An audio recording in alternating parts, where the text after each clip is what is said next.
Don't let anybody tell you you shouldn't grow fruit trees from seed. In this video, I'm going to tell you why you should grow fruit trees from seed and why the people that tell you you shouldn't should be ghosted, should not be your friends. You should never listen to them again. Don't hang out with them and just stop frequenting those forums and clean your room.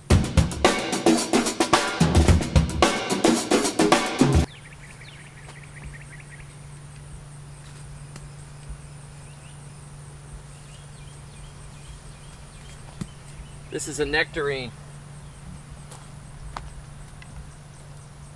Started it from a pit 4 years ago. And this is its first year bearing. I thought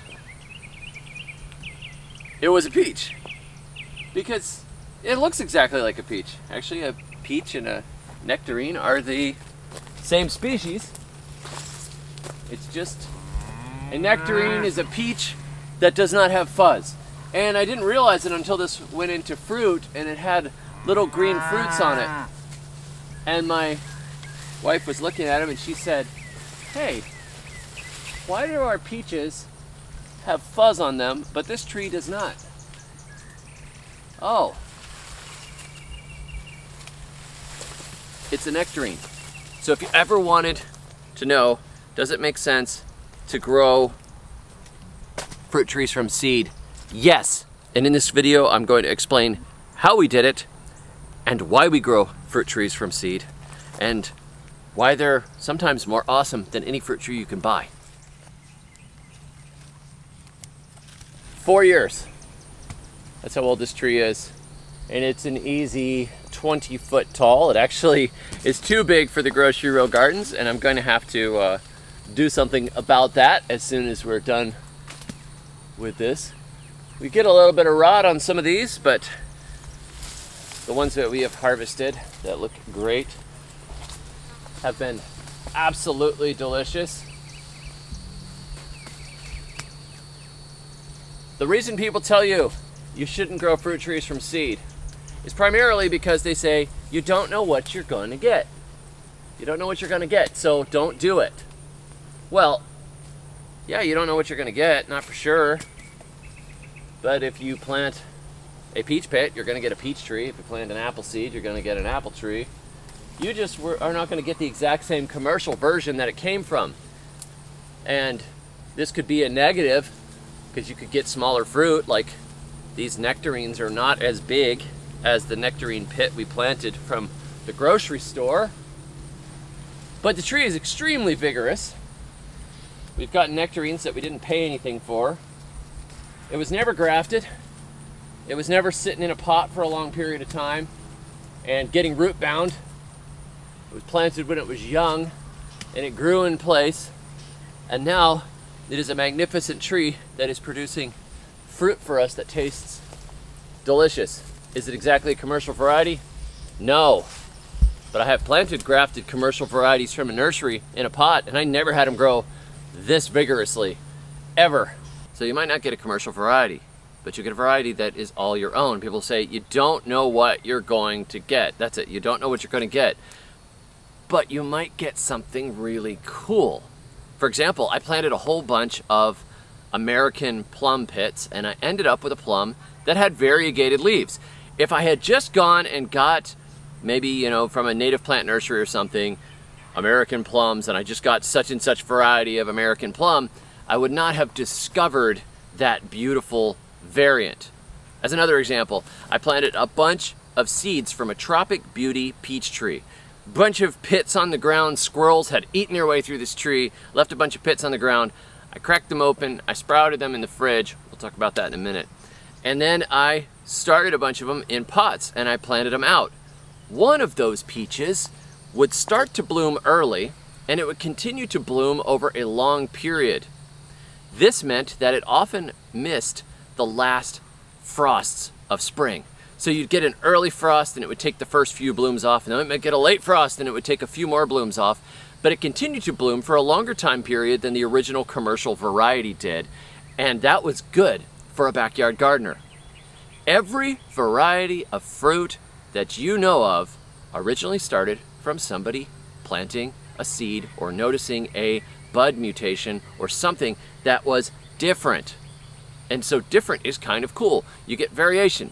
So what happens if you get, you know, let's say this nectarine didn't have good flavored fruit. Let's say that this didn't taste good. It was just horrible, bitter. Maybe it tastes like turpentine or something like that. Now, it's very unlikely if it has good parents that it's going to do that.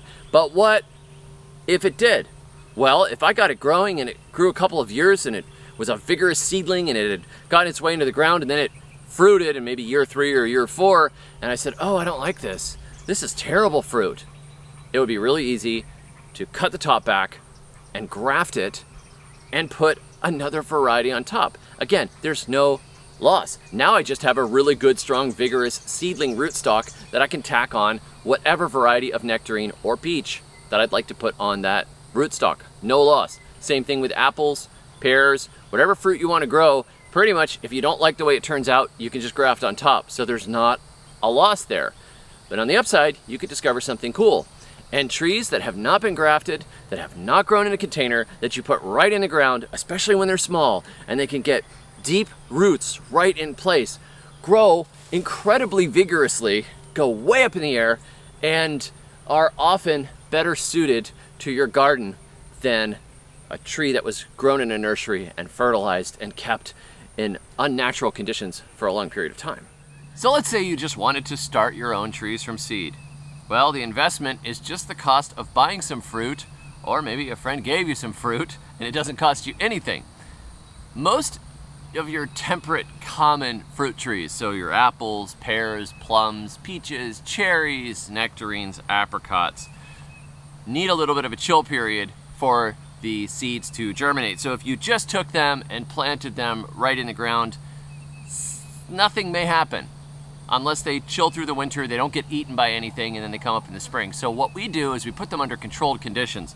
We'll take the pit out of the fruit, and then we'll stick it in a little baggie, clean it up, stick it in a little baggie of potting soil, and stick it in the refrigerator. And in the refrigerator, after 2 to 4 months or so, it'll start growing little roots. When it starts growing little roots, I put it in a pot, I put it in a somewhat sheltered location, and when it feels like sprouting the top of the tree and growing upwards, it does. And then after a period of time, you know, when they get a foot or two tall and I feel like they're ready to be planted out, I plant them out. But they need that chill period, and then they need a little warm period. So they chill, they sprout, put them in pots, I plant them out. And if I had a really rough winter, I would probably just try to leave them in that baggie as long as possible and put them in pots in the spring, someplace sheltered. And then when they really shoot up, I can stick them directly out into the garden. Or you could just plant a bunch of seeds right in the ground and let them chill through the winter and come up and just hope the squirrels and the bugs, etc., don't get them. I've done that too with persimmons and stuck them in the ground all over in the backyard and just had little trees pop up everywhere. So it's not hard to do. I've got apple trees all over my nursery right now. I've got seedling apples, seedling pears, seedling peaches, seedling plums, and pretty much anything we get from the grocery store. The kids are often saving the pits. We stick them in baggies, we start the little trees, and we plant them out, and we bypass the nursery purchases and the grafting altogether. Another thing I want to mention is that for generations, people started their own apple orchards from seed. It was extremely common. All over the South, all over the North, apple orchards from seed were very common. We have this idea now that apples are supposed to be perfectly sweet and perfectly crisp and have this just immaculate look to them. But there were all kinds of apples with different flavors, different levels of tartness, different levels of astringency that were used for everything from making pies to making cider to drying to processing. And often those sour flavors, those tannic flavors, were really, really good for making homemade cider and making pies. And for example, if you've ever had cherry pie, if you get sour cherries, they make an amazing pie. The fresh cherries that you buy from the store, like Bing cherries, are a fresh eating cherry. They're for different purposes. So oftentimes, if you get a fruit and you say, well, that's not like a Honeycrisp, well, maybe it's a good one for cider. Maybe it's a good one for applesauce. Maybe it's a good one for apple pie. Maybe it's a good one for apple cider. There are a lot more options, and that's why these seedling orchards were not a waste. It wasn't like they were trying to get that one Honeycrisp apple out of 1,000 apples, and all 999 apples were worthless except for that one. No, they were making cider, barrels and barrels of cider, and everybody drank it, even the kids, and they were a lot happier back then. Why spend $40 a fruit tree at a plant nursery when you could go to a U-Pick, pick a basket full of peaches for probably 20, 30 bucks or something. Let the kids eat the peaches, save all the pits, start 40 or 50, plant them all over the place, cut down the ones that don't work, give away the ones you don't want, and end up with more peaches than you ever imagined. It's really not that hard. We followed the progress of multiple seedling peaches that we've done over the years, at least a dozen, and they have all made good peaches. You've got a lot to gain and nothing to lose. I'm going to be talking about how to grow fruit trees from seed just south of Jacksonville at the American Farmstead Convention on the 31st. That's the end of this week. If you want to come join me, I'll put a link to that below. But if you are interested in growing your own fruit trees and starting everything from cuttings and root cuttings and grafting and all that stuff in depth, but in a very easy way, you can also check out my book, Free Plants for Everyone. Thanks for joining me. Glad to see you all. Go enjoy some fruit and plant the seeds and have fun. Stop listening to people that don't want you to have fun. And until next time, may your thumbs always be green. Dawn is breaking, I feel you near, pushing the limits, the sun has appeared. No walls before me, the mists have cleared. I'm coming to get you, I feel you near. If I fly too high, will you catch me? If I melt my wings, can I fall into you? If I fly too high, will you catch me? If I melt my wings, can I fall into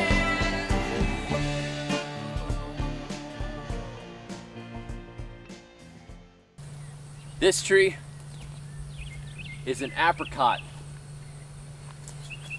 Started from seed. Wait a minute. My stone fruit's mixed up. Go ahead. This is a nectarine.